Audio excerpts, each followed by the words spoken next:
Ovaj vrtić je planiran za 110 dece. Rok za izgradnju je 60 radnih dana. Radi se o 450 kvadrata prostora gde će 4 grupe moći da budu smešteni da borave. Višnjavna, gradska opština Pantelej. Planiran je vrtić za 120 dece. Ja očekujem da ćemo moći već sledeće nedelje da položimo kamen temeljac i da krenemo sa radovima. Naravno, završavamo i građevinsku dozvolu za vrtić u Trupalu. Uskoro ćemo imati projektečku dokumentaciju za vrtić u Duvaništu, rekonstrukcije prostora nekadašnjeg Lipovog Vlada. Sa Fondacijom Novaka Đokovića smo dogovorili rekonstrukciju ove nekadašnje mesne zajednice. Ukupno će biti uloženo oko 43 miliona dinara plus oprema koju će donirati fondacija.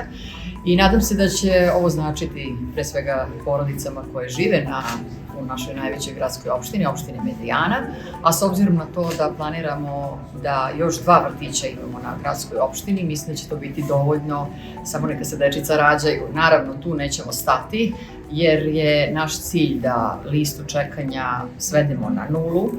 I ono što je najvažnije da nastavimo da plaćamo subvencije, odnosno da dotiramo roditeljima do pune cene iznosa. I naravno tu smo da pomažemo maksimalno roditeljima, zato smo i odlučili da i Divljana sutradan uđe u krug tih nekih ustanova koje mogu da daju subvencije, posebno za školu u prirodi i na tome intenzivno radimo. Naravno, što se tiče predškolske ustanove, maksimalno pomažemo, osluškujemo i ono što je najvažnije, verovatno će još jedan prostor biti namenjen vrtićima, to je prostor nekadašnje medikoterapije u Čairu. Projekat upravo završava naš Zavod za urbanizam i verujemo da ćemo do kraja godine imati kompletnu dokumentaciju da krenemo i sa tim prostorom.